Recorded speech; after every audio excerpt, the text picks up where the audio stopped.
Hi, everybody. Let's give it about 2 more minutes before we start. So 4:05 start time.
Paula, it's Desiree.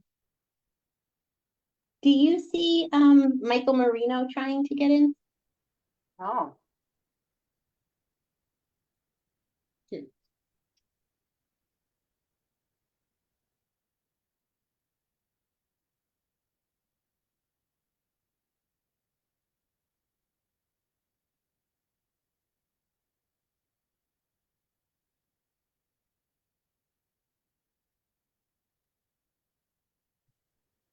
okay, everybody. Welcome to the March 2024 CAG meeting, the 43rd one, I believe. Thank you for making the time to be here. I know a few people told me they have to either couldn't make it or have to leave early. But I will pass it over to Desiree to get us started. Okay, great. Let me just share my screen.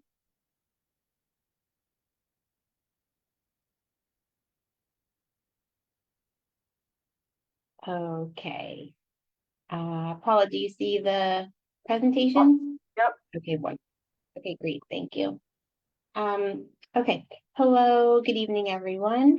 Once again, I'm Desiree Gazzo with HNTB Lero, the PM, CM Program Management, Construction Management for the Eastside Coastal Resiliency Project. I'm joined here tonight with colleagues from DDC and perhaps other city agencies to provide an update for the project. Oh, there we go. Okay, great. So as we always go over in the beginning, this is the project area overview with project area 1, project area 2, and parallel conveyance, which we will have updates on tonight. The focus area or topics that we'll be discussing is construction progress approach, environment with the HUM update, park amenities, quick hiring compliance update, and questions. And we did send out the agenda in advance, and it generally has the same items that we've been kind of discussing. So just the little hiring compliance update on the ESCR quarterly work with us session that we just had called Unions, Unions, Unions on March 13th. We did have 132 registrants. 11 were from Lower East Side zip codes and within the ESCR project area, CB3 and CB6. 28 were from Sandy impacted zip codes. On the call, we had about 86 individuals joined, and that included, besides our ESCR staff, also union reps and city officials. And there were 73 opportunity-seeking individuals that were able to make it. It was a great success. The information can be found on the website. I don't know if the recording is up on the website yet, but all of the, we'll make sure that we get that up there soon. And then the resources that we presented on that call, and especially that the unions presented, and some of our other city representatives, organization representatives have been added to the website. Upcoming events, DDC has 2 upcoming events. There's an application for a DDC internship program for college and graduate students. I believe the deadline for that, because I looked when I put the link in there, I believe it is the end of this month, the end of March. And then there is a DDC hiring fair on Wednesday, April 3rd in Queens. And if you go to the link, it tells you some of the positions that they're looking for. So if you are a job seeker or you know someone who is looking for a job, please certainly look into that DDC hiring job fair on April 3rd. So, excuse me, quick overview of contracts. For project area 1, most of the work has stayed the same. The new amenities that are in progress is really the nature exploration area is new, but the phase 1 Esplanade is really taking shape also. So they are making a lot of progress with that as well. And then as we've shown in the past presentations, fields 1 and fields 2.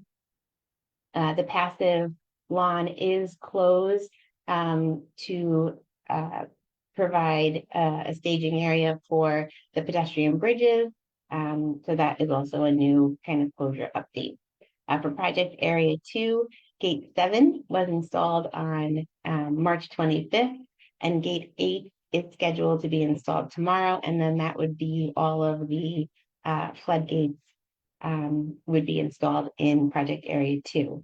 And over 2,900 feet of flood wall are also installed. For parallel conveyance, the prep work is underway for the interceptor gate chamber and building construction in Corlearson Park. And then there's ongoing utility relocations and subsurface investigations in progress, as well as Con Ed work in some of the other locations. And then we have a link to all of the galleries too, which we are trying to, which we are working to update.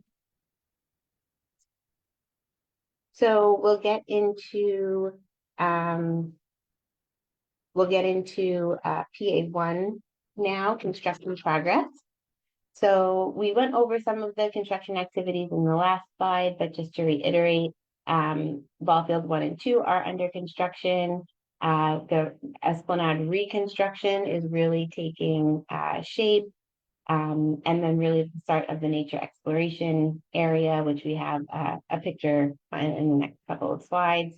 In the northern area of the park, there is preparation for the micro tunneling operation that will go underneath the FDR Drive at 10th Street. So to connect the residential side to the park side for utilities. That is in progress. For that work, the preparation work is in progress, and then there is ongoing work at East 10th Street as well. So here are some of the photos of the buried flood wall, tieback and cutoff wall north of the Williamsburg Bridge. We've been showing previously a lot of photos kind of south of the Williamsburg Bridge. So this is one north, and then that is an updated photo of the security wall around the Williamsburg Bridge, which I know in the past we had some questions about, the fill around the Williamsburg Bridge, etc. So these security walls, are now built there, and that will also, kind of dictate some of the grade in that area.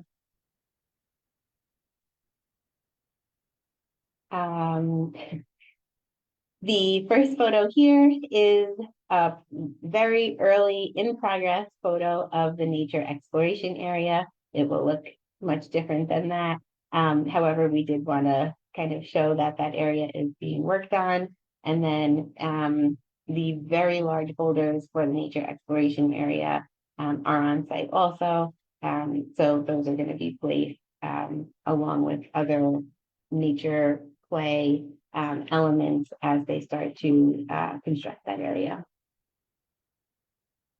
This is some progress at Corlears Hook Park.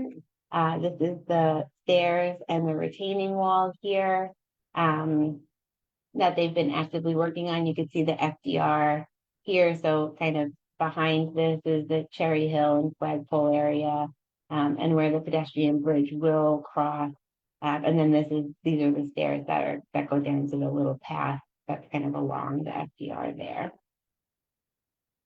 And then the image to the right is the shared use path curb near the park's M&O retaining wall. So we do have an update on field 1 and 2 opening. I know in the past couple of months, we've been saying that we will provide an update as soon as we have one. And we just received the update that the ball field 1 and 2 opening will be shifted to September 1st. Really, first and foremost, for safety issues of the park users. So again, I know we have been saying that the contractor and the team really is working out the access, because that's what everybody has been asking for. How is the access going to work to the ball field? And that's really the main thing that's driving the shift to September 1st with the construction activities that need to go on around the ball field that require kind of heavy construction equipment, large cranes to install the hardscapes, some of the boulder placement and other items. We just don't see a way that we could provide, safe access while still working on construction activities to get safe access to the ball fields while keeping people safe. So though there has been much consideration of different options explored, the contractor and the city do feel that the safest option is to push the opening to September 1st. So now that this has been determined, in the next meetings, we will look to provide updates on the opening of other amenities in phase 1. So we don't have that information right now. So if there are any questions, we won't have those answers, but we will come back at a later time to communicate when the rest of the amenities in phase 1 will be opening. The overall program is still on schedule, and we would like to invite the CAG to visit the site. I know there has been a request to visit the site for other reasons as well, but we want to work with you to visit the site as soon as everyone is ready to, so that we could kind of walk and talk through the limitations of what's happening on site right now. So hi Desiree, I'm sorry to interrupt, and I know that I'm not on the CAG, so I don't speak, but my understanding was the CAG would be seeing a presentation of the difficulties of meeting the Memorial Day deadline and be helping to problem solve this and see the best way forward, and that they would be invited to visit the site in order to, help try to address the issues that are presented here. yes, That was my understanding. we'll walk through the limitations and discuss what some of the things that were reviewed. And again, it'll be easier when we're on site to see everything that's being discussed or being reviewed as to why that safe passage can occur. And we could talk through if there's a presentation in advance of the walkthrough, or if it's discussed while we're at the walkthrough. But whatever mutually agree upon the situation, presentation walkthrough combination we are happy to do that. Okay, because my understanding was that you would be looking to the CAG for feedback on this situation instead of just announcing that you were delaying the closure. We can certainly take feedback. We're always open to feedback. I think there are a lot of the limitations here are construction based, but in any situation, whether it's a presentation or a walkthrough, we're always happy to take feedback. So yes. And Katie, we're happy to do this next week if that aligns for everyone's schedules. We can make the DDC team available. We also reached out to the Parks Department to put this on their radar. So we can come back. We can send Paula, excuse me, a few dates and times next week that work for DDC if that works for the majority of the CAG or whoever wants to participate. Yeah, just Yes, make sure because- that is not on April 2nd, which is election day, please. Understood. Okay. Yes, and I really hope that you'll consider the CAG's feedback. In many situations, they have provided helpful guidance on making this project and increasing access for the public better. And I hope that you will not rush to any hasty conclusions, that they will be fully included in the decision-making process on what needs to happen to make sure that we bring flood protections as quickly and as efficiently as possible without sacrificing any of the uses of this park. Yes, fully understood. I think Desiree was just trying to share that, these are some of these decision points were based on technical engineering perspectives. So, but we can, when we're on site, we can certainly walk through some of those limitations. I don't know Desiree, I don't know if you have more specifically on that in this presentation. No, we don't have it in this presentation, but as Katie requested, we could certainly pull more together. Again, in advance of a walkthrough or to talk throughout the walkthrough, whatever is preferred. Thank you.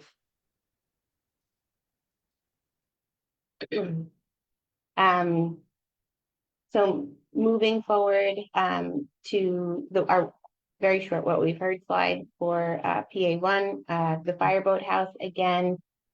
This process is being driven by City Hall. So we do not have any updates, but we did want to keep this on here just to let you know that, as soon as we get the updates, it is something that will be included in the CAG presentation that we haven't forgot. We need to be, the information needs to be provided to us before we could share it with you. So the Section 106 process is still ongoing, and the CAG written questions are still being reviewed by the city. For project area 2, there really, again, we gave the great update on the floodgates, but the status of the Sky-Cove Park still remains the same, where area 1 and 2 are open. The park is closed at the EDC Solar 1 area, and the greenway connecting to each river park is open as well. This is some of the Sky-Cove Park planting from December. And once spring comes and the plants start really budding out, we'll have more pictures to share. This is the Gate 7 foundation and column reinforcement from just this month, the bulkhead 1 wall monolith, and then the restoration of the Con Edison parking area, again, all from March. For the AQM update, the monitoring locations have not changed in PA1, and they are distributed in all areas where work is occurring. As the construction continues to move north, they will be either additional will be added, or they'll shift once we start opening the lower areas and then move forward. So for the month of February, there were, several alerts received. Again, most of them were within the 15 to 20 minute range. There were one or two that were a bit higher, but dust suppression techniques were applied. And then for project area 2, again, the monitoring locations have remained the same. And there were, again, a good amount of lower ones. There were some higher ones in PA2, but dust suppression techniques were applied as well to those. And that was in the Murphy Brothers area, Murphy Brothers playground area around the Con Ed where that most of the work is ongoing in that area.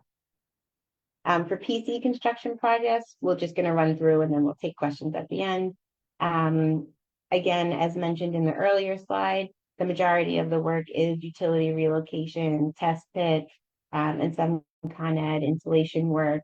And then there is that prep work that's happening up in Corlears Park for the excavation for the South Interceptor Gate chamber.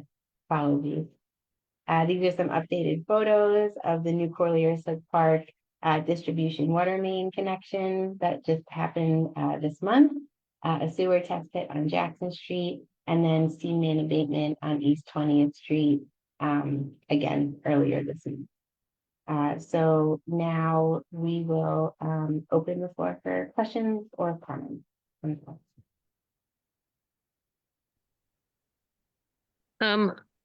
Yeah, can you hear me? Yes, we can hear you. Yeah, I would like to know more about the process that is being considered regarding the Ecology Center Fireboat House. I know it's been discussed, but yeah, just a little bit more about what you've communicated and when you expect a response back. So I think the best thing perhaps for us to do would be to direct you to the previous slide so you can read through the full section 106 kind of process. And that's really on the fireboat house. And again, that's being led by the city, really being driven by the city and OMB. But there is a process of a review and an alternative analysis, et cetera, which is, it's not a definitive amount of time. We didn't provide a specific schedule, and we have requested updates on that process, and there haven't not been any to date. So we are also kind of waiting to see, where that process is going and when we can expect, kind of next steps to occur. So just to follow up, and that is understood, and I will review it, re-review it. But I think it's important for us to make it clear to whoever at the city level is, and whatever agency is, we're waiting to hear back from, that, time is going by, and that, the CAG is really not willing to wait until it's too late for, a different decision than one that has been made in the past. So, anybody please correct me if I'm wrong, but that is a very sensitive and important issue for us on the CAG. And we want to make sure that the consideration of the fireboat house is taking it seriously as, the considerations for the Solar One related project area. And so we're asking you and your team to go back to whoever it is that's reviewing and listening and saying that once again, the CAG is asking for an answer, and that we do not want to wait a length of time that will disallow serious consideration of saving the fireboat house. And of course, the related projects, most importantly. Is that possible? Yes, we of course bring back all of the information that we receive at the CAG to whichever, agency would be responsible for any comments or inquiries made. Yes. Right. And the last thing is just that, I know that they have been meeting, with representatives from the Lower East Side Ecology, but it's really important for them to understand that this is a CAG-wide issue, meaning that we represent thousands of people on the Lower East Side. And, yeah, it's really important that they understand that because I don't think that they do. But thank you. Desiree, it's Diane. I'm going to interrupt to say that Michael just posted an update to the timeline in the chat.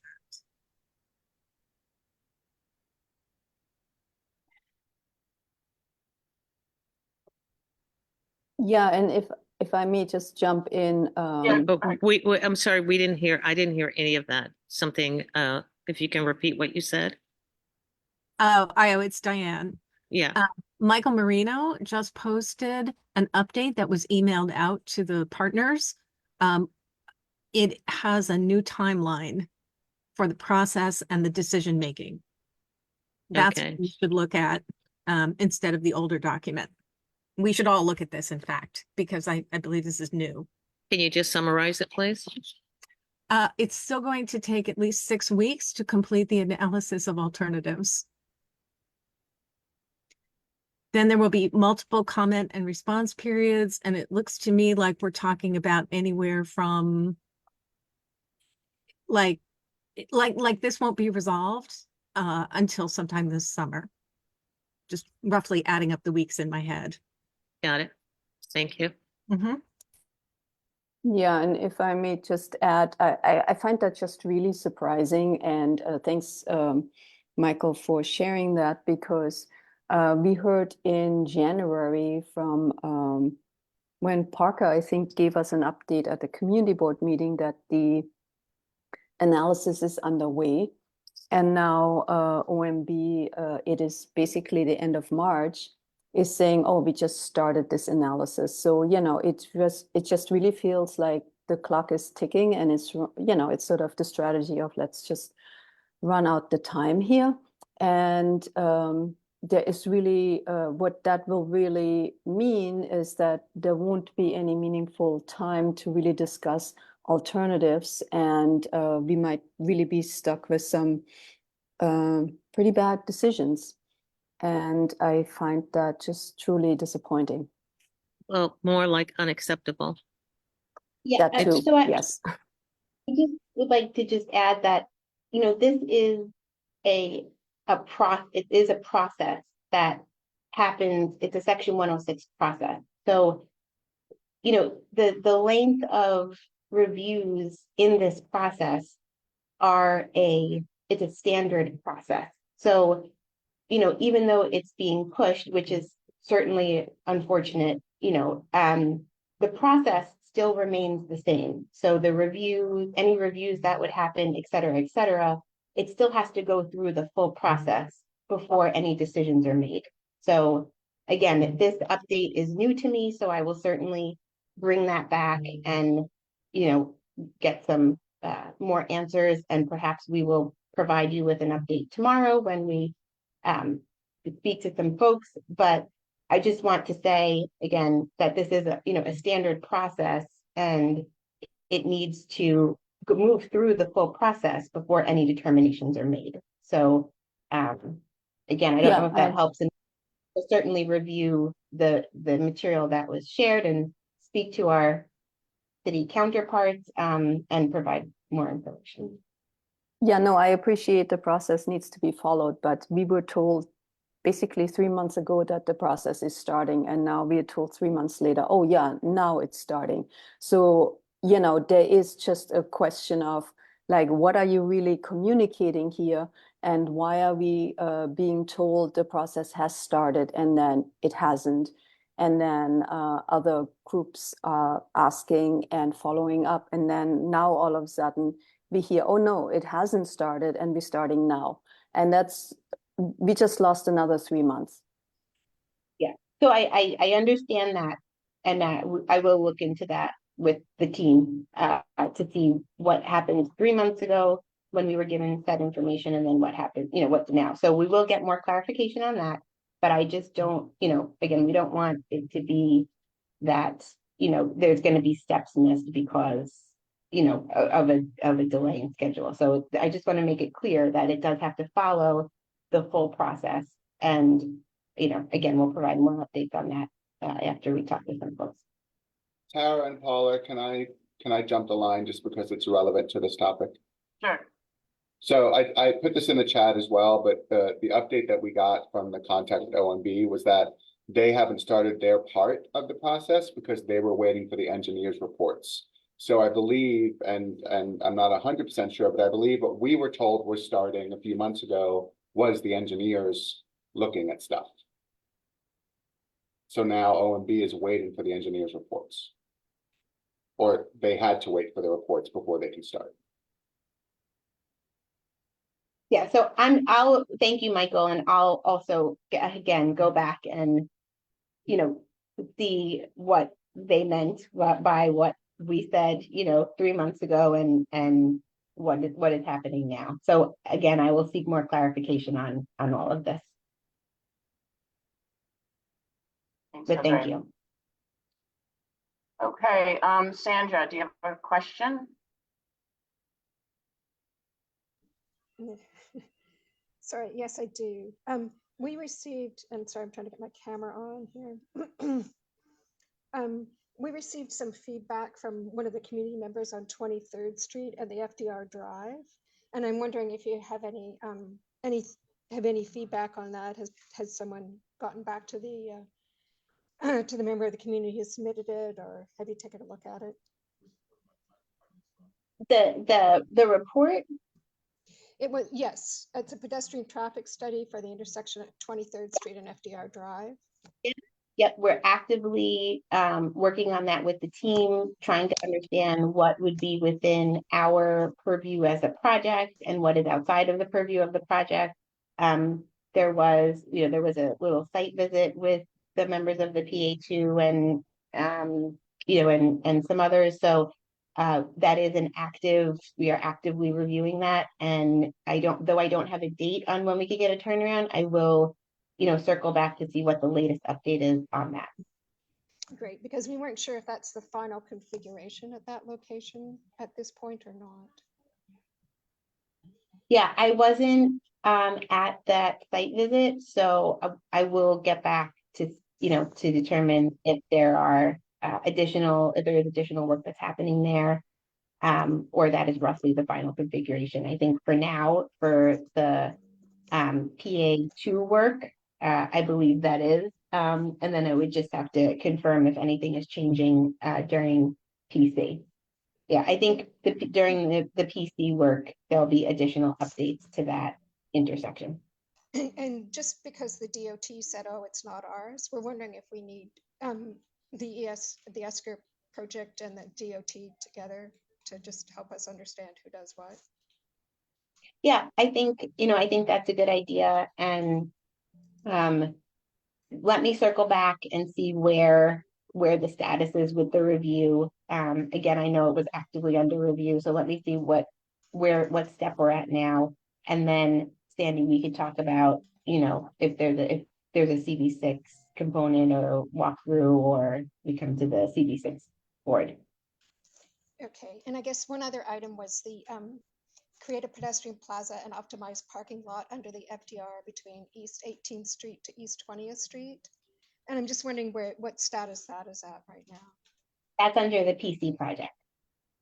Okay. So that we haven't started, parallel conveyance hasn't really started too much activity north. We're basically starting south, and then there is some activity up in the north, but the bulk of the work is happening. So we're looking at 2025, 2026. When do we think that that's going to happen? I would imagine that would probably happen closer to the end of the project, because that's like the final, parking lot and plaza area, and that's after all the utility work is done. So I would imagine that that's closer to the end of the project, but again, I could try and find a better timeline for you. That'd be great. Thank you. Mhm. Eric? Thank you. Just a few items, and just quickly to follow up on what Sandy just shared. If you get a chance to go down to that 23rd Street intersection, it's probably one of the scariest places I've crossed in the city. And it's something that I walk through, nearly every day. So I'd really encourage the team to get up there and see if there's anything they could do for the students and community who use that area. I had two quick questions on the ball fields. Field 7 and 8 are really in horrible condition. They remain in horrible condition. They're almost unplayable. And, obviously the goal is to keep portions of the park open so the community could actually use and access them. But field 7 and 8, I just don't even think there's been a dime put into them in a couple of years. So I really hope that there's going to be some maintenance work done on field 7 and 8 so they're actually usable by the community. And just to underscore that piece in terms of access, is there any ability now that the waterfront is open to have some city bike stations placed within, near the ball fields so people actually could get there? It's so hard to get to field 7 and 8. You've got to go kind of all the way down and take the 10th Street Bridge. If there's any way to sort of open up the bike paths for that. So those are my two things. Field 7 and 8 are in dire need of maintenance. And if there's any way to open up some city bikes.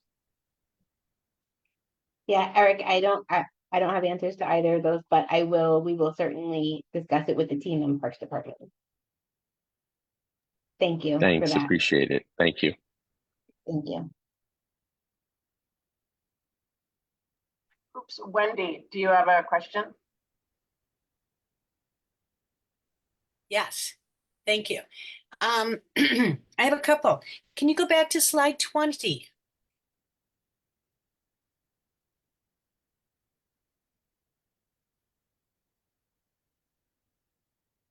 Okay.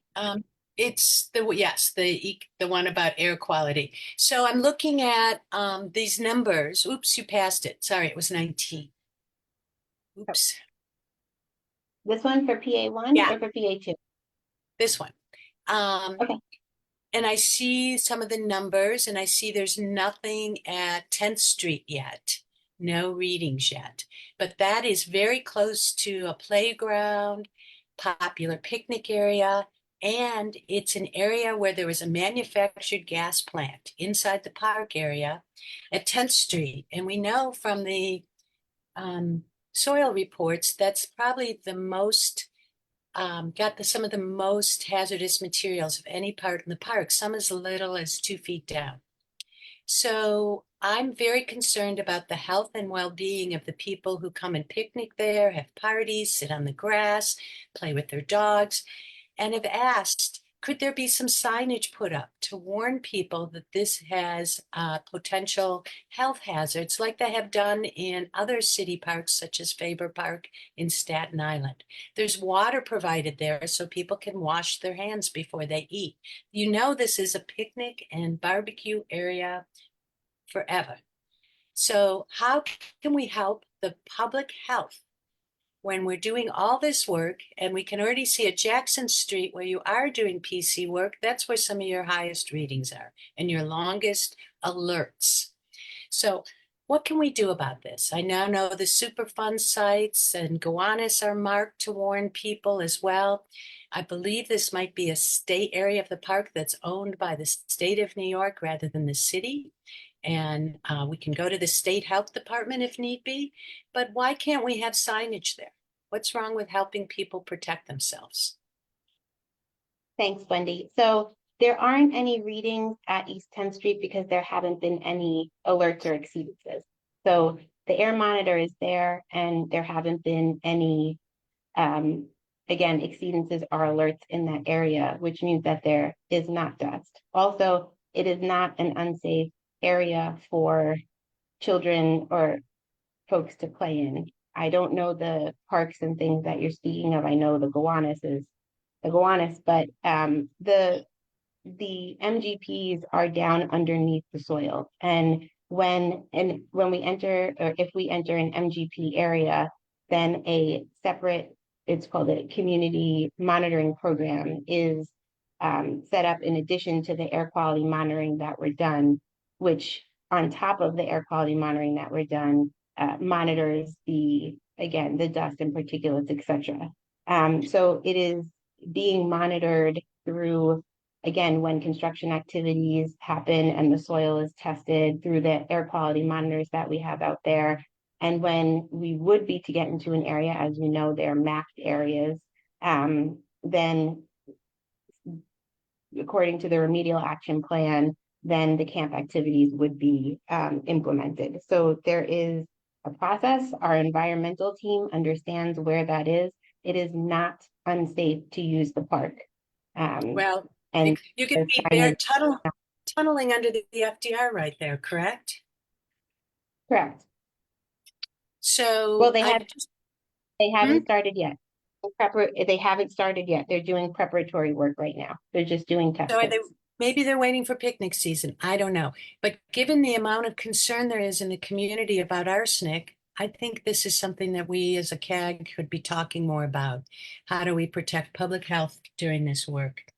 And if it's going to be the same as we hear from, this kind of reporting a month later is kind of late for people to have done anything about it. So thank you for that. How high are those security walls around the Williamsburg Bridge? I'd have to get back to you with that information. I mean, I could maybe guess based on what the photo looks like, but I don't know offhand. Okay, because I worry there too about the park to prison pipeline. There's so much space for graffiti, yet graffiti is forbidden. And I would really hate for any young person in our community to get stuck into the criminal justice system for painting on these blank canvases that are being created all over the park. So Oh my God. isn't that, it would be so sad. So, and my last thing I want to mention is in the Nature Center. We haven't seen any renderings for a long time. And the earlier ones brought up concern from the CAG and other people because they were using the trees that had been cut down in the park. Is that what you mean by transplant? Because we haven't seen any transplanted trees. What is happening with the preserve? And I just saw some of them, and I don't know where they were going, but at the passive yard where the last of the trees were cut down last week. I saw the trucks. Transplanted trees are trees that are alive and then dug up and then moved and replanted. So none of the trees have been transplanted. I didn't think so. Salvage trees are those that have been cut down and then can be reused for other, whether it's for the nature play area, for example, to be repurposed into park benches, to be reused, for different park activities. The Parks Department is having a salvaging program here. We've provided updates on the numbers of trees that have been salvaged versus not, and what they are proposed to be used for. I don't recall if any of the trees in the passive lawn area are going to be salvaged. We could certainly find out that information for you.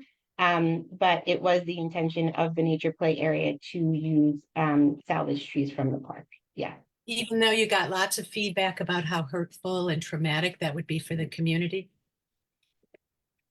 There was a lot of discussion about this a while ago. Maybe you weren't there, but a lot of people were feeling like, oh my goodness, could you do anything sadder? And I just want to say that I look forward to going to see that nature center because does really matter to me, and it matters to a lot of people in this community what happens there. And the things we liked, like the seals, I don't know where they're going to go. They're not going there apparently, but I'll let someone else go on. Thank you. Thank you. Fanny. Yeah, Well, hi. I thought, Ian I think, today. yeah, Why? I think Diane is before me. Okay, sorry. Go ahead, Diane. Well, thank you, Fanny. Hi, Desiree. So I just want to go back to the schedule for a couple of points. So if it turns out that the ball fields can't reopen, or the new ball fields can't open until September 1st, I'm assuming that that September 1st date would probably also apply to everything else in the area. The new Esplanade, the amphitheater, some of the field or lawn space, the nature center. Because if it's unsafe to be on the ball fields, I'm assuming it's unsafe to be in those other areas as well. Is it safe to assume that none of those would open before September 1st, or if that's the date, or is it more nuanced than that? Yeah. So we don't have a response for that, which Mhm. is one of the reasons why I had stressed that, because we knew that that was going to be the first question. It has been communicated to us that ball fields 1 and 2 cannot open until September, and that the rollout of when other amenities would open, we would need to communicate at a later time. So unfortunately, I don't have the answer to that. Okay, so to Katie's point, when we do this walkthrough and we talk about what this all means, we should be having a broader conversation than just the 2 ball fields, right? We should be talking about the nature area, the amphitheater, and the new Phase 1 Esplanade. We can listen, we will be on site and we can talk about, a number of things. Again, as we've done with previous site visits, if there are things that we should be prepared to speak to, again, I think the focus will be access to the ball fields. But again, that is a larger kind of Phase 1 discussion as well. So if there are specific questions that you want to submit in advance, so that way, we've reviewed them, we have prepared to respond to them. I think that's also why the timing of when we do the walkthrough, understand completely that it would be great to happen as soon as possible, but also if we don't have many answers to questions, like as of next week, like other broader questions than just the limitations, then, does it make sense to wait another week? So, but again, we are happy to meet with you. And if you have advanced questions, we do our best to discuss whatever questions you have. And then, as Katie mentioned, we will take all the feedback that you have to give. So, I think we could talk through in, maybe you'll have a CAG discussion after this meeting. We can talk through with Paula and Tara, tomorrow or early next week, what the thoughts were. And then we could certainly accommodate, again, as Katie mentioned, the soonest, as long as our, field crews are available and everything. Tomorrow, it's a holiday weekend and things, so but we will accommodate whenever, there's election day, when is a mutually agreed upon time to go out there and discuss it. Okay, that's fine. I mean, I think that while we're happy for the Little League teams to have great new ball fields to play on, that's just one of our user groups in the park, and we have a lot of other stakeholders wanting to do a lot of other things in the park. And so the more kind of ground we can cover and understand what's happening in that lower half, the better. So I'm sure, as you said, there will be follow-up discussion. Second question of 3 is that I'm assuming that until more of this is resolved, there will be no further closures in the north end, because we are at 42.1% open now. I believe is what Parker reported at CB3 a couple weeks ago. Is that right? Correct. Okay. All right. So the third thing is actually more of a statement than a question. I just want to go back to the fire boathouse situation for a minute. And I think we all understand that this is a process that has to play out. I think the concerns about the length of the process and the start time are about how far along the rest of the park will be when these decisions are made.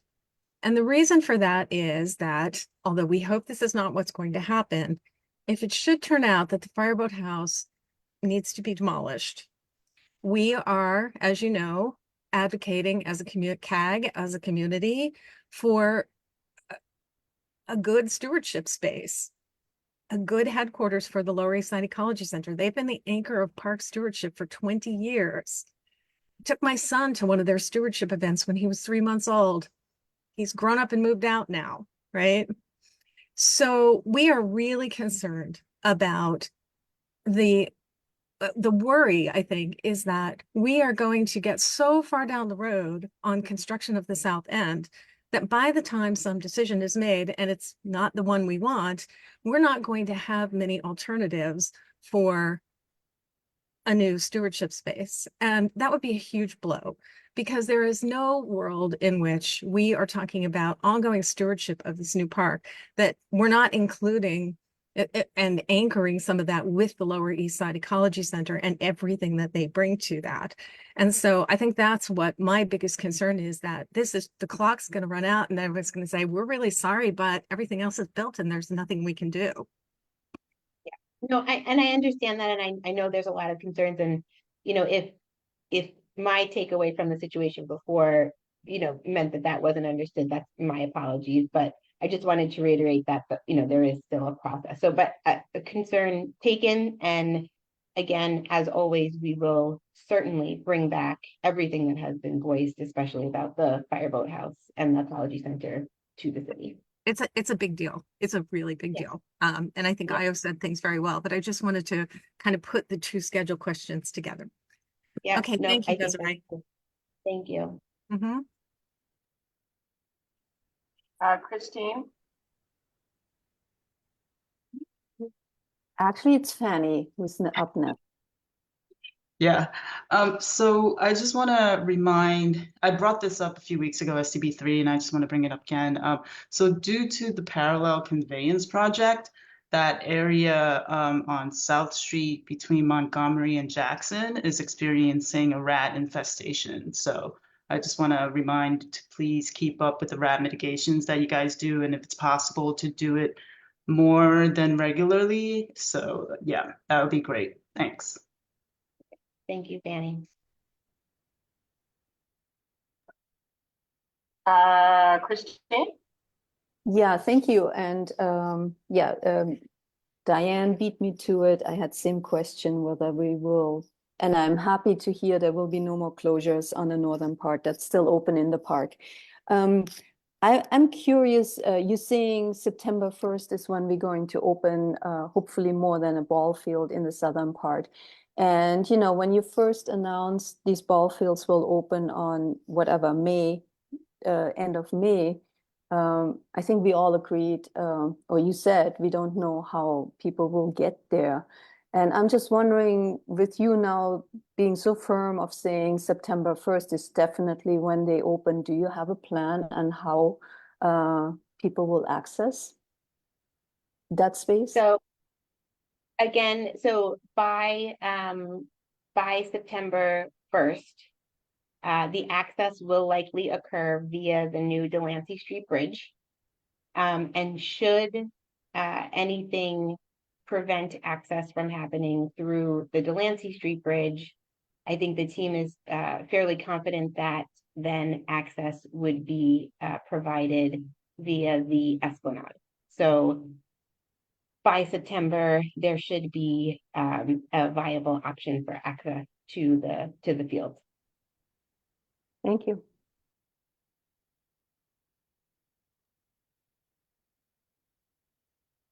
Any other questions?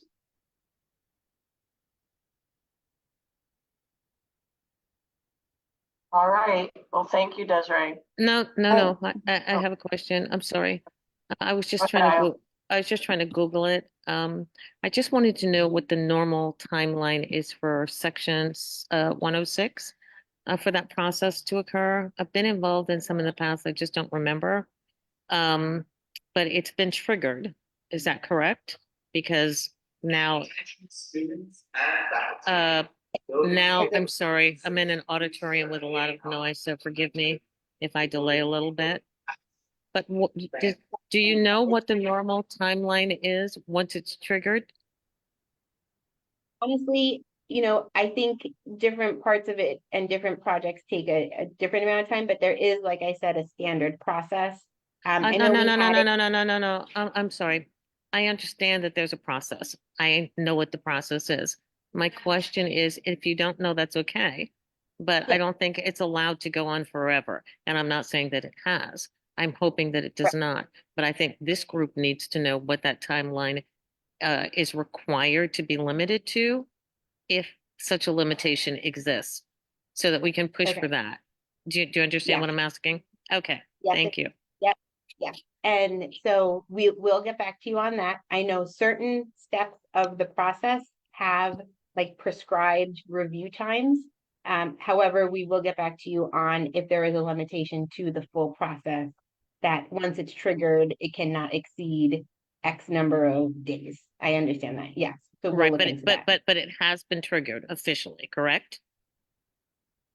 Uh, it, since they are starting the alternatives analysis, then yes, it has been triggered to my Okay. knowledge. We'll Can confirm, but can it seems that since that's been started, then Yeah. an official triggering has occurred. Right, if you can get back to us to let us know that it has officially been triggered, that is important, as opposed to just being discussed. Right. I appreciate it. Thank you. Yeah. Thank you so much. Mhm. Yeah, and I just want to bring up one more thing, and that is, yeah, concern about the fireboat house, obvious, but then what seems to be linked to it, at least as far as we understand from meetings with the mayor's office, is the compost yard, because that's the other piece that was promised to be built within the ESCR timeframe. And they are, both of these projects right now seem to be really, yeah. One is we don't even know what's going to happen for the building. And the other one is also under time crunch because we saw some conceptual designs, but nothing else so far. And I just want to remind everyone that both of these things are important to be built in the park. They were promised to be built under ESCR, and they need to move forward. And Christine, I just wanted to add, I know you know this already, and I know you know this, but I just want to say for everyone on the meeting, DDC and Parks are both waiting for that decision point from City Hall about both. Yeah, obviously, the Section 106 process has to continue, but the compost yard, that is something that we are waiting for guidance on. So, we're just the designers and builders. We don't make policy decisions. So I know my understanding is you've been part of some of those conversations, but we're here to do what the city requests us to do. Jeff, it's Katie from Councilmember Rivera's office. Are you all able to advocate at all or say that you recommend the compost yard be, continue forward? And if you could, I think it would be greatly appreciated. We could certainly do that. Again, some of that is above my pay grade, as you can probably imagine. But we will certainly relay that to the deputy mayor's office, who we report to. Thank you. Sure.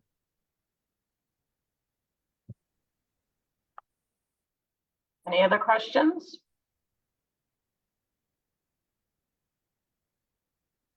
Okay, well then, thanks Desiree and Jeff and the rest of the team. Thank you. We'll move on to the CAG only portion after a 2-minute break. So see you CAG members at 5:04. And Paula, just if you want to be in touch tomorrow, we're happy to set up a call to discuss, whatever was discussed in the CAG only portion, if that's necessary, or early next week. So just reach out and let us know. Okay, sounds good. Thanks. Thanks. Thank you, everyone.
Hi, everybody. Welcome back.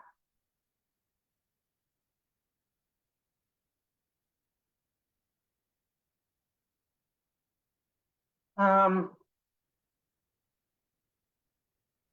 anyone want to kick us off?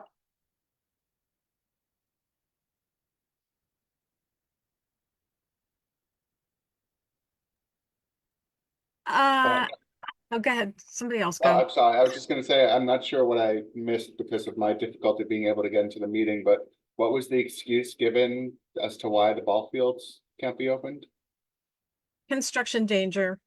Given the heavy equipment, and they're going to be moving the boulders around for the nature play area and so on, they don't think it's safe to allow people onto those ball fields until September 1st. I mean, that's interesting because that's something that I think we brought to them before about how's this going to work? You're going to have construction next to things that are open? They were like, yes. Mhm. Yeah.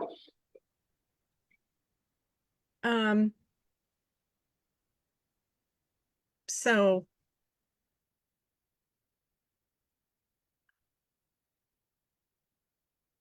I'm not quite sure what to say about that delay. I mean, I know we had expressed concerns about safety before, so okay, good. I mean that they're doing the responsible thing.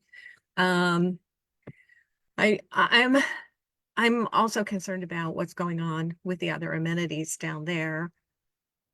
I didn't want to take any more time to ask when are they still on schedule to place the bridges when they said they were going to place them, which I believe was around Memorial Day weekend. And in general, what does this mean for the whole southern area, not just those two ball fields? And my big concern is what I said to Desiree when it was my turn to speak, that they're going to build and build and build, and then they're going to turn around and say, we're really sorry, guys, but we just have no place to accommodate the Lower East Side Ecology Center because we built too many things and now there's no place to make something for them. Yeah, I agree with that. And I'm really angry about that. And also, for the park portions of the park or the ball fields and the kind of school group use of various sites. One of the things we talked about was making sure that the Department of the Parks Department does not permit in a way that is grandfathered, because the grandfathered pattern that they have been using over the years has disallowed groups from the community from using the park, so that the elementary schools, the junior high schools, and even the high school, all of the coaches and phys ed teachers have had years of struggle trying to get access to this. So one of the very first things that we discussed as part of the CAG was making sure that a different method for permitting occurred, giving priority to the community. So that's something that really has to be addressed, because otherwise, just like they'll just do the construction until there's no possibility of putting the Lower East Side ecology back. They will just go back to the same old pattern. And now all of these places are permitted it, and there's no time for schools and organizations within our community. Mm-hmm. So yeah, Hey, just another. It's Robin Schatzell. I'm on my phone. I have my hands up. Yeah, in response to that, like I've been saying this for a while, like, where's the Parks Department? We haven't heard from them, we don't know what they're doing. And now if we're going to be 3 less ball fields, what are their plans to help find solutions in alternative spaces? So they don't come to the Parks Committee meetings, report on any of this either. So I'd love to hear from them. Yeah, I mean, this is unexpected, right? I think last month we heard from Tony Rivera that he was seeing that the Corlier's Hook ball field was not available, even though it was supposed to be, for youth leagues. Now, I mean, I agree with Eric, fields 7 and 8 are in rough shape. Now 1 and 2 will not be opening for the summer season. There's a lot of crowding going on here, and it would be great to talk to someone from Parks and talk a little bit about what the plans are to mitigate this unexpected development. Yeah, and I think we do need clarity as far as permitting for the fields as well, to Io's point about, you know, who has priority, because I was always under the perception, and this from Parks Department, that the Corliers Field, once East River closed, the Corliers Field was going to be prioritized for local groups. And in an email exchange after last month's meeting about permitting, with Tony and with somebody from the permits department, they said that's not the case. We're not prioritized for local groups at all. And when I raised the point that that was what was promised, I got no response. Okay.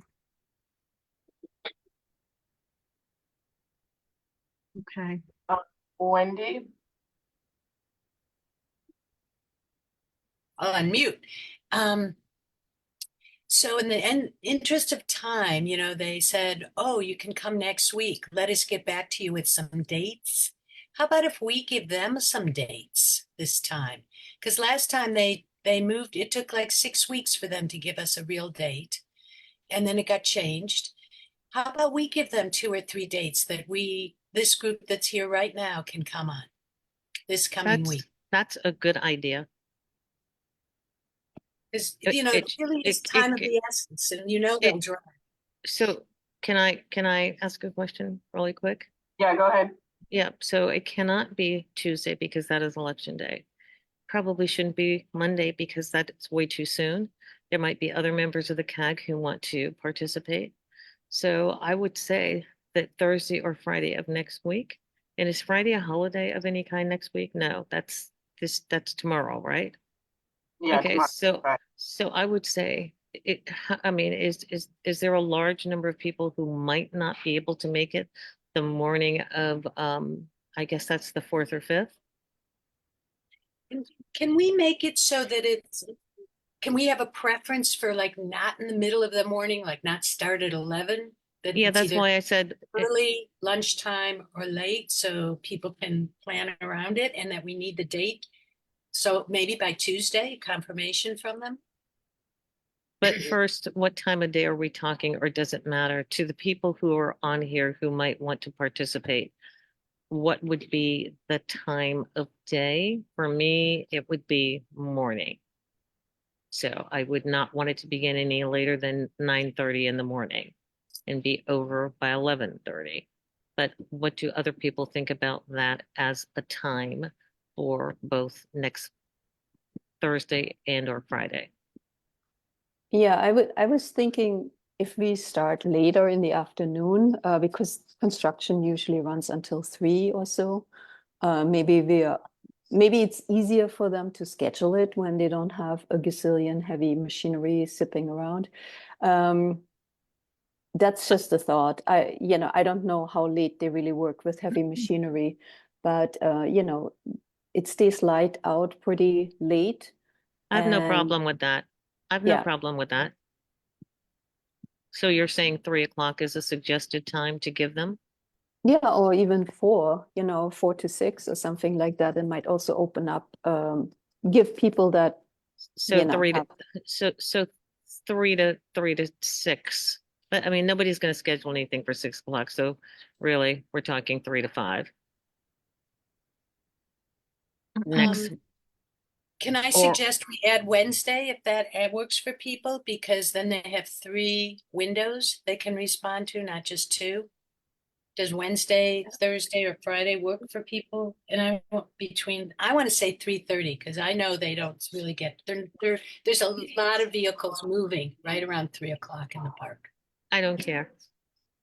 I just want it to be, I think the suggestion of giving them a date is good. So if it's 3 days, that gives more opportunity for them to say no to or yes to. And also Wednesday, Thursday, or Friday is enough time to alert. Well, is it enough time to alert? Because when are we asking them to respond by? Tomorrow? And tomorrow's a holiday. tomorrow's a Or- holiday. But not a widely observed holiday. Well, So It can we depends.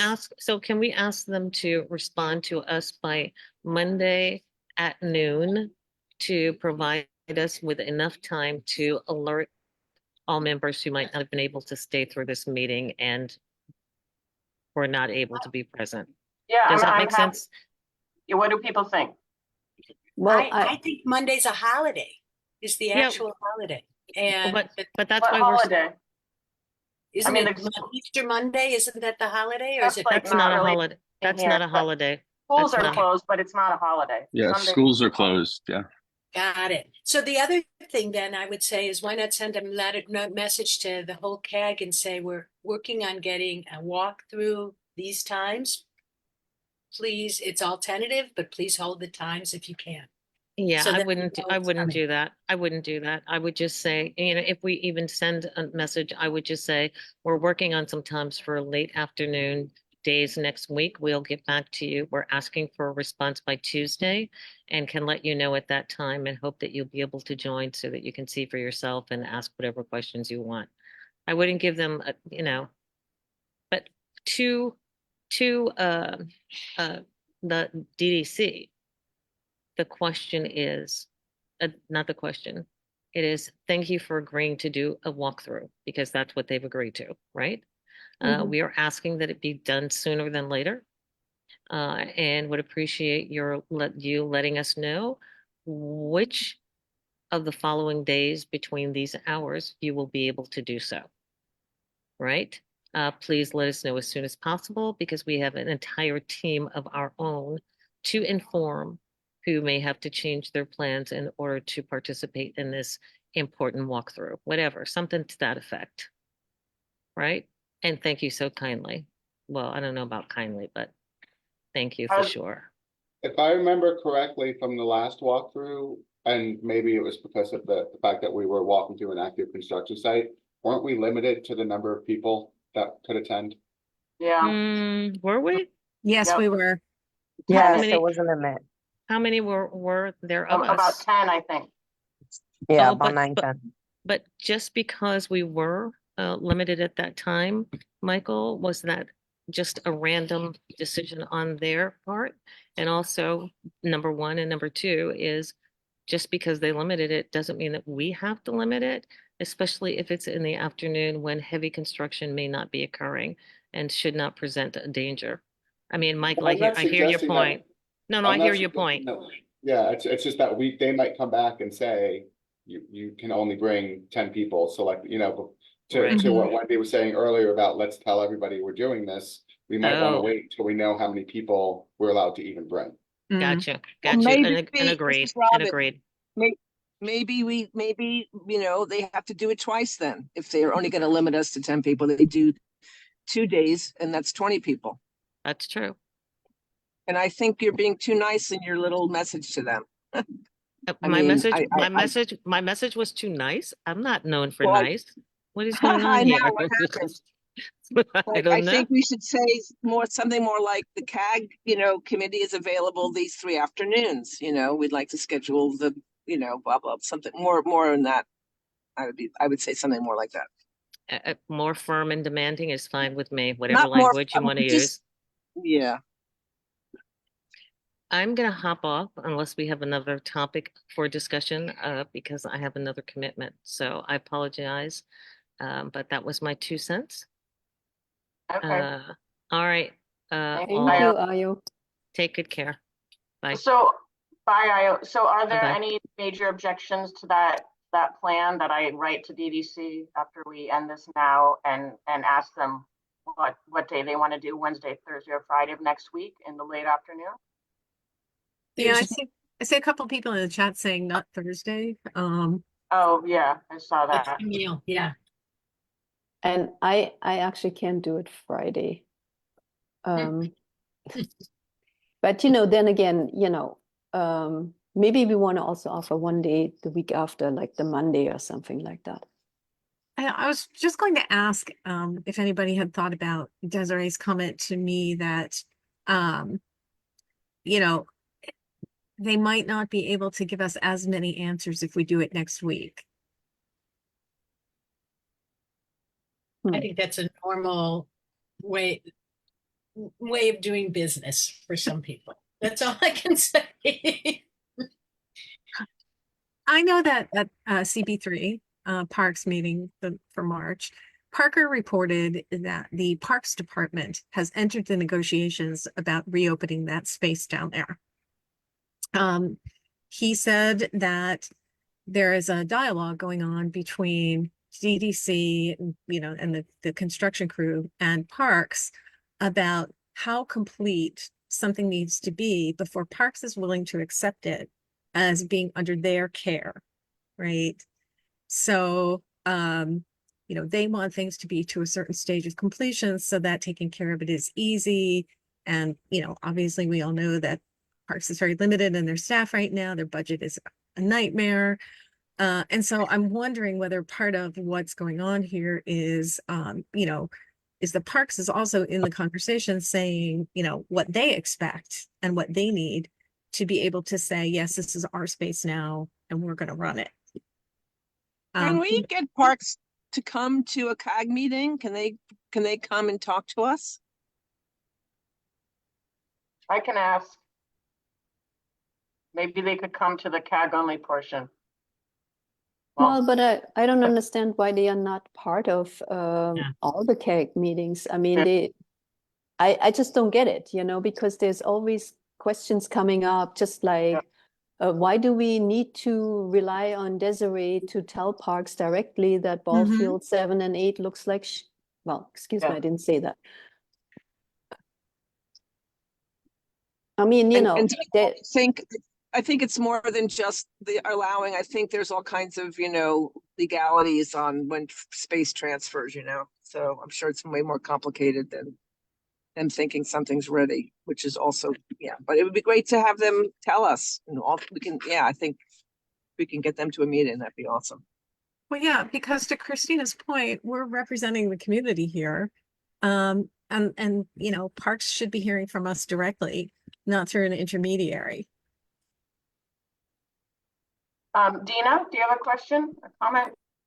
Not a question, but a comment. I mean, based on our experience with this in Stuyvesant Cove, I think, partly it's governed by the access agreements between the city entities and DDC. So like, in order for them to do the construction, they had to execute an access agreement. At least with EDC, it's like this. I don't know. The situation with Parks may be somewhat different, but I kind of doubt it.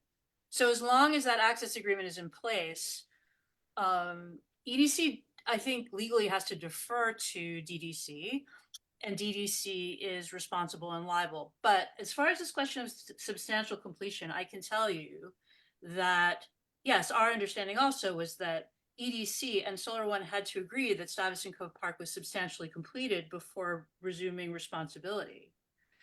However, over the last couple of months, they have claimed that no, it is substantially completed and we're just helping out. When you tell us that we're responsible for snow removal because we haven't done the handover yet, we're complying with that request just because we're such good neighbors. But the park was handed over when we reopened it in May. And both Solar One and EDC have said, well, we never agreed to that. And that's not what you told us. And then, when we say that, then we don't hear anything back. So also I can say, there are significant issues with the redesign in Stuyvesant Cove Park. The most important one at the moment is the fact that, we were told that the water pressure at the ground hydrants in the plant beds would be a minimum of 80 PSI and a maximum of 125 PSI. Now it's almost spring. They tried to turn the water back on last week. The water pressure at the ground hydrants is 35 PSI, not sufficient to water the park. So, and the contractor told the park manager that they deliberately designed it to not deliver a sufficient amount of water as a so-called efficiency measure.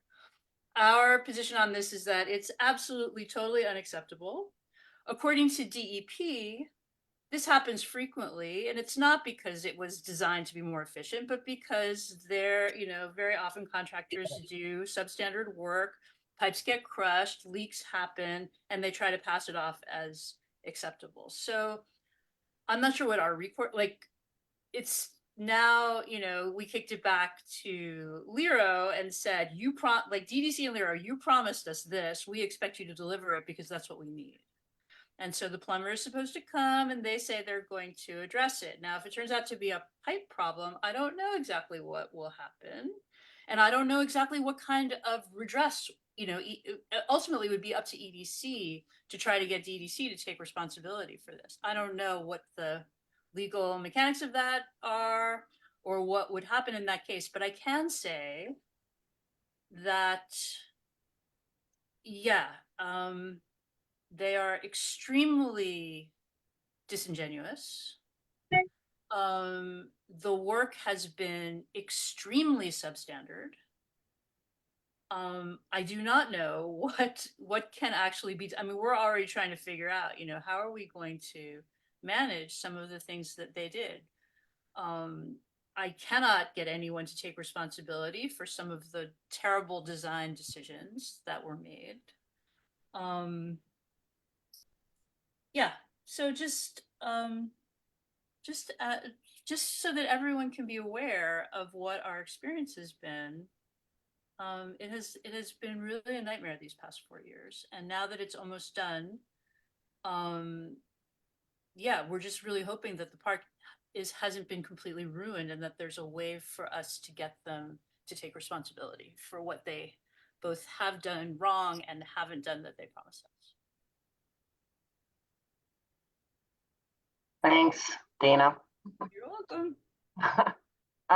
Michael? That was so uplifting. I'm sorry. That's okay. I'm going to do a complete right turn here because I don't want us all to jump off the call without me being able to. And I promise, Katie, I'm not sucking up because you're not in my district anymore, so I don't need money from the council member. But I really want to thank you for advocating for us and stopping Desiree when you did, because it is and always has been them just telling us stuff after the fact. It's never been a two-way street. It's never been them asking us to help them solve a problem. It's always been, here's what you get. Take it or leave it, basically. Yeah, well, thank you. Thank you for that. Every time they listen to the CAG, the project becomes better. And the fact that they tried to not do that this time is, I can't believe it. Yeah. Robin, do you have a new question? Okay, I'm gonna assume not. Wendy, your question is new? Yeah, sorry, I'm in my car and I can't really undo my hand, so maybe you could do it for me. No question. Okay, got it. Be safe. Wendy? Yeah, and I hope Katie, you'll keep coming and keep speaking up, and also Fanny, who's not here anymore. Very important voices to have at this table. And I wanted to suggest, first of all, I guess when Lower East Side Ecology Center says treat us like Solar One, Styco, maybe you don't want that. And the only other thing I was going to say is I heard that the reason there's still plastic lining the bikeway up by Sty Cove is because it hasn't been turned over, and that protective plastic won't come down until it's the city's responsibility to manage the graffiti. So, maybe Dina has more insight on that, but I don't know that they've solved any of the problems, like the tracks that people are falling in that are now filled with asphalt, the no shade reality that's going to hit home very shortly. Dina, go ahead. Yeah, let's see where to begin. Yes, they are supposed to take that plastic down. My understanding is that they are still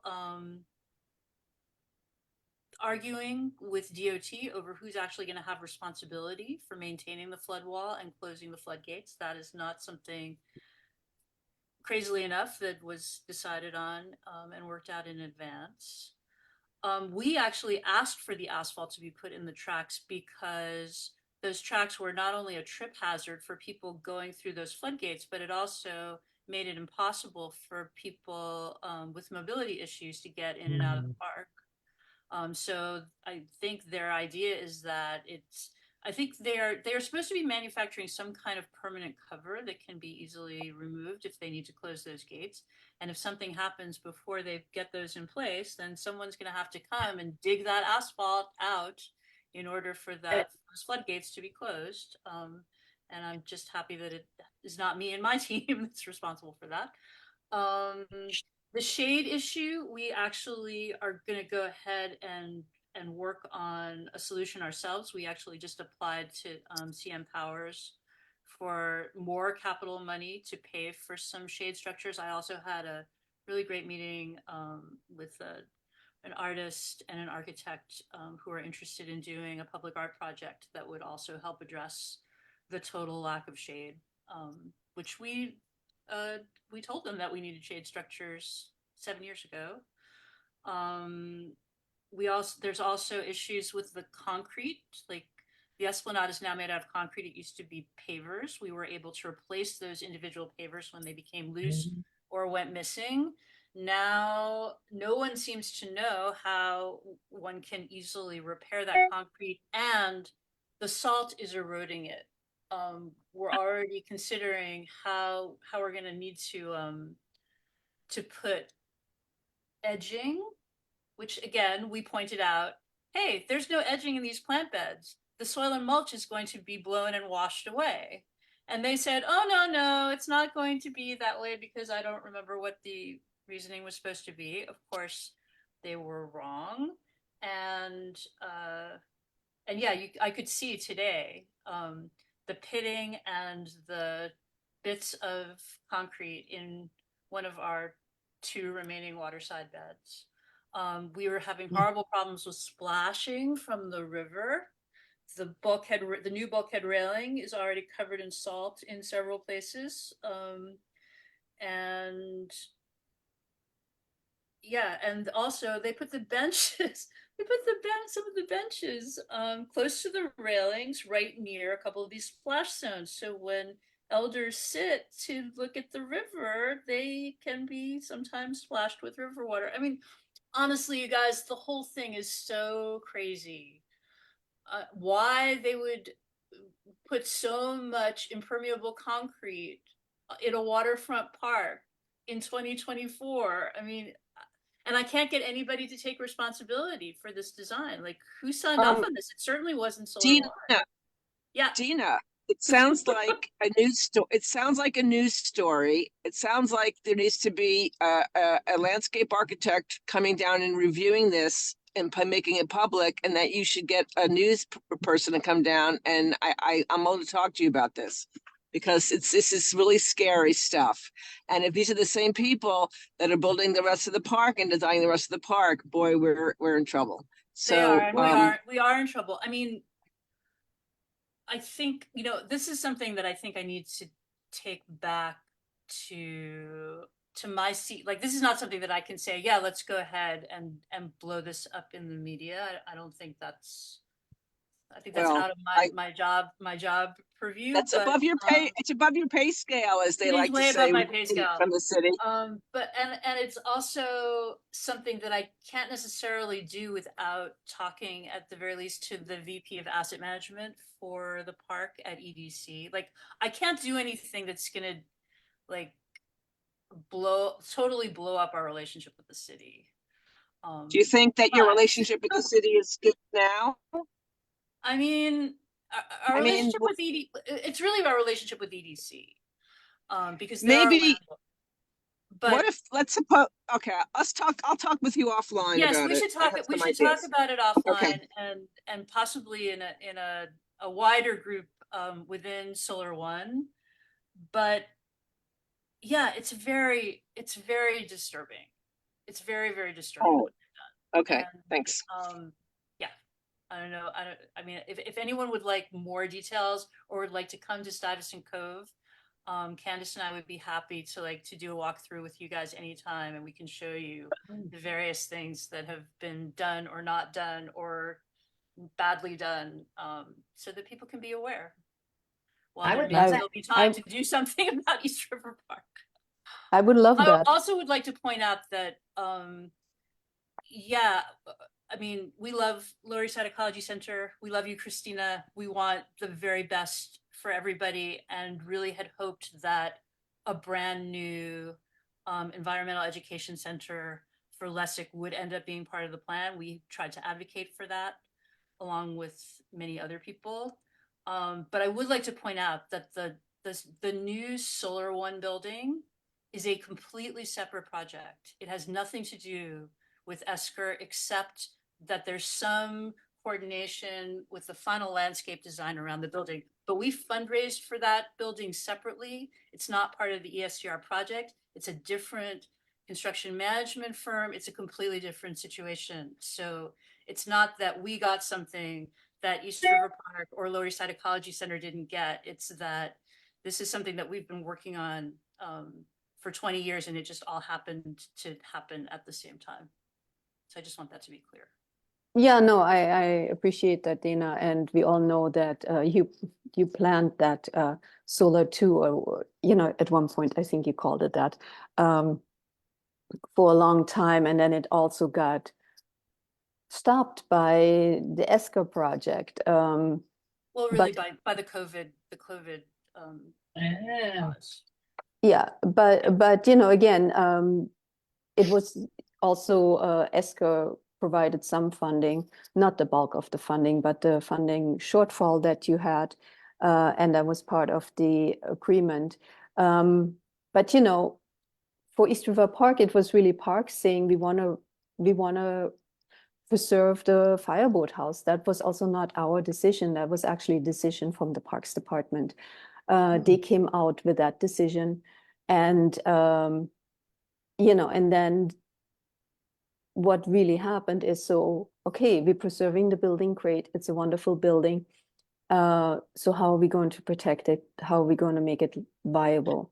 And now we're being told it's not, it's not viable. And I also want to just one more little comment, about OMB saying they don't have the engineering reports yet.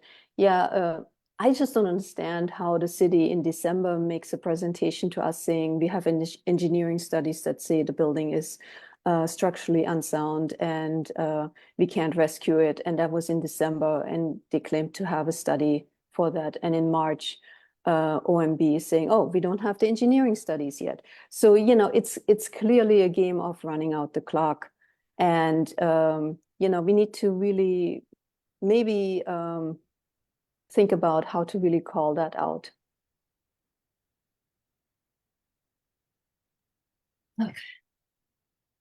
When I had my hand up to talk Yeah, about go ahead, scary, Wendy. go ahead. No, you're the next person, and then I want to return to where we landed about proposing the walkthrough. Right. I really appreciate what Christine just said, by the way. But I want to say one of the things I worry about the most is the design of the park that flows stormwater towards the FDR. And that to me is just such a strange thing to do, because 1 inch of rain on 45 acres is 1 million gallons of water, additional water we're putting into the system. So I think there's a lot of design flaws here, frankly. I'll stop.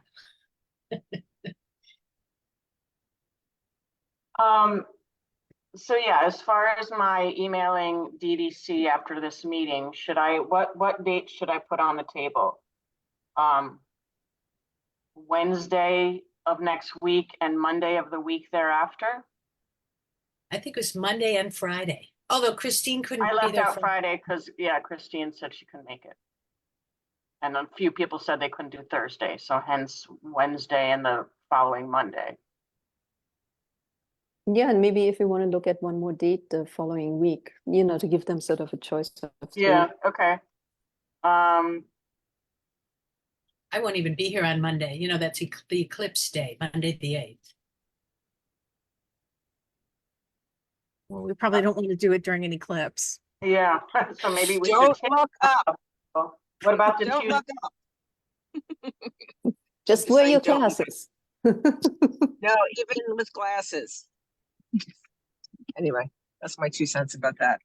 Yeah, so what about, again, so Wednesday, April 3rd of next week, Tuesday, the 9th of the week thereafter, and Wednesday, the 10th? Well, they're gonna skip the 3rd probably, so why don't you have 2 dates? What about I thought the 5th, the Friday? Because Christina can't go then. Oh, Yeah. okay. I can make it. I think that it should just be the week of the 10th, and then maybe next week we can have a separate meeting for those who want to meet and really like come up with, our question, what we really want to focus on. Come up with an agenda or something. I'm willing to do that. Desiree did say that we should submit questions in advance. Yeah, yeah. So that might be a good thing to do. So we landing on the 9th and the 10th, or are we also including the 3rd? The 3rd is really ambitious because Yeah. I think we should include it though. Because they may say, Right, well, but- we're certain people here at a certain time. But she already said to us that she's not going to have a lot of the answers. So why don't we give her the week to come up with the answers to the questions that we're going to prepare? What do people think? I'm good with that. I'm good with that. Okay, so should we provide 3 dates for the week of the 8th, excluding the 8th, or 2 dates? 3, Okay, if we can. so Tuesday, Wednesday, Thursday, April 9th, 10th, and 11th in the late afternoon? That sounds good. Okay. And by late Yeah. afternoon, we're thinking like 3:30 or 4? Post construction. Yeah, when their day is done. Okay. Okay. I Katie has will, her. I think I Katie will- has her. Question. oh, sorry, Katie? Yes, I just wanted to hear back from the group because the council Oh. members' availability is it's up in the air because of maternity leave, and so we'll definitely have staff attend. But if the agencies offer her a walkthrough next week, would you all be like, I'd rather you just wait and come with us, or would you be like, oh, chill, Carlina can go and Katie will be with us?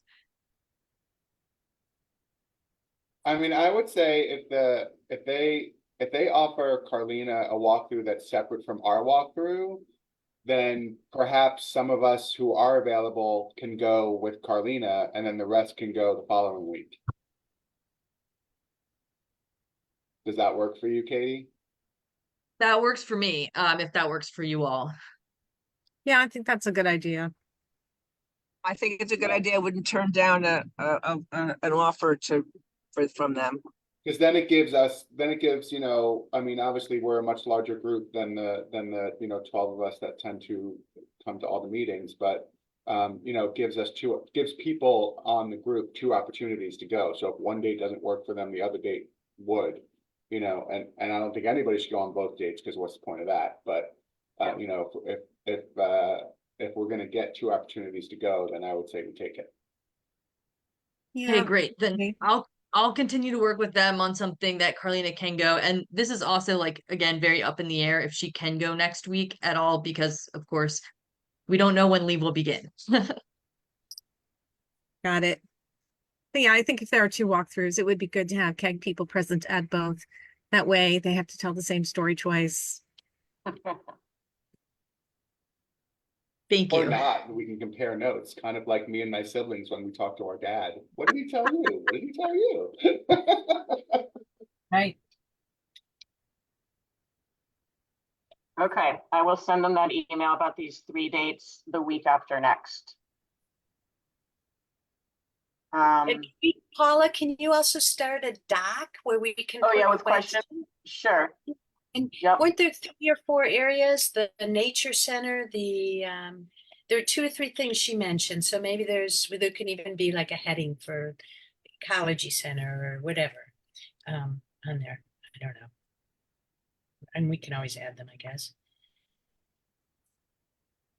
Yeah, and then you can add them and I can organize them. Okay, well, anything else before we adjourn? Yeah, I just want to say, I think Camille put in the chat that she can't do Thursdays.